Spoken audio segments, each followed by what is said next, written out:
GNP যেটাকে economics এর ভাষায় গ্রস ন্যাশনাল প্রোডাক্ট বলা হয়। এই ইকোনমিক্স এর ভাষায় এই জিএনপি জিনিসটা কি? জিএনপি হলো গ্রস ন্যাশনাল প্রোডাক্ট মানে কি? গ্রস মানে সব। এবার ন্যাশনাল মানে কি? রাষ্ট্র। মানে আমরা যেরকম ভারতে থাকি সেই ভারত একটা রাষ্ট্র, সেই রাষ্ট্রের প্রোডাক্ট মানে বস্তুর কথা বলা হয়েছে।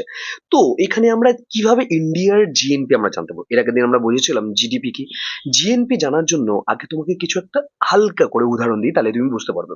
ধরো যে আমাদের পুরো দেশ, ওকে? ভালো মতন বোঝো। এটাকে আমি আলাদা করে বড় ভিডিও করা আছে। তুমি যদি এখানে না বুঝতে পারো ওখানে দেখে নিও। আমি হালকা করে তোমাকে বোঝাচ্ছি। ধরো এরকম একটা পুরো দেশ আমাদের ভারত দেশ। ভারত দেশের মধ্যে কি হয়? ভারত দেশের মধ্যে আমাদের তো কি আছে? আমাদের তোমার কারখানা আছে। যেরকম আমাদের অনেক ইন্ডিয়ান আছে যারা এরকম কারখানা বানিয়েছে, কোম্পানি বানিয়েছে। আমাদের ভারত সরকার কিছু কোম্পানি বানিয়েছে, কারখানা বানিয়েছে। শুধু কি তাই আছে? তা না। এলপিজি যখন হয়েছিল তখন ১৯৯১ সালে বাইরে থেকেও আমাদের অনেক দেশ এসেছিল। অনেক দেশ থেকে কি এসেছিল? কোম্পানি এসেছিল। কোম্পানি এসে কি করেছে? আমাদের ইন্ডিয়াতে কোম্পানি খুলেছিল।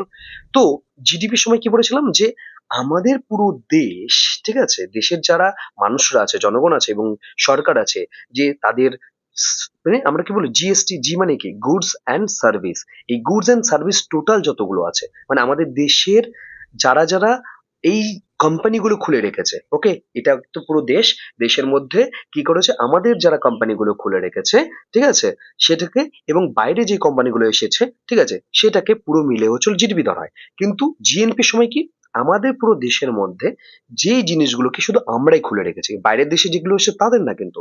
এই যে জিনিসগুলো আমরা খুলে রেখেছি সেই জিনিস থেকে ১ বছরে যে অন্তিম মূল্য মানে কি? আমার এই ড্রেসটা কেনার জন্য এটার লাস্ট এমআরপি কি থাকে? ধরো ৳৪০০, সেই ৳৪০০ আমি জামাটা কিনেছি। এটাই হচ্ছে অন্তিম মূল্য। এরকম করে ১ বছরে আমাদের যে কোম্পানিগুলো আছে সেই কোম্পানিগুলো যেই টাকাটা ১ বছরে ইনকাম করেছে কিংবা যেই টাকাটা পেয়েছে সেটাই হলো আমাদের জিএনপি। শুধু আমাদের দেশের মধ্যে শুধু আমাদের যে কোম্পানিগুলো আছে তারা এখানে করেছে। তার সাথেও আমাদের আরো একটা জিনিস দেখবে যে আমাদের দেশের মানুষজনও তো বাইরে গেছে, বাইরে গিয়ে কোম্পানি খুলেছে কিংবা বাইরে কাজ করতে গেছে। তারা যে ইনকামটা করছে, ওকে? বাইরের দেশে যে কোম্পানি খুলে যে ইনকামটা করছে ১ বছরে, সেই ১ বছরে যত ইনকাম আসছে সেই ইনকামটাকে আমাদের এই জিএনপি তে কাউন্ট করা হয়। তাহলে আমাদের দেশের যেগুলো আমরা জিনিসগুলো খুলেছিলাম সেগুলোকে কাউন্ট করা হচ্ছে। আর আমাদের দেশের লোকজন যখন বাইরে গেছে, বাইরে গিয়ে সেই কোম্পানি থেকে ১ বছরে যেই ইনকামটা করছে, সেই ইনকামটা টোটালকে ধরা হয় জিএনপি। আশা করি তোমরা বুঝতে পেরেছো। আর যদি না বুঝতে পারো তো আগের পুরো ভিডিওটি দেওয়া আছে সেটা অবশ্যই দেখে নিও। তো যদি ভিডিও থেকে কিছু শিখে থাকো তবে চ্যানেলটাকে সাবস্ক্রাইব, লাইক এবং শেয়ার করে দিও। ওকে? নতুন ভিডিওতে দেখা হচ্ছে। আর কি ধরনের টপিক পেতে চাও সেটা আমাকে অবশ্যই কমেন্ট করে জানিও।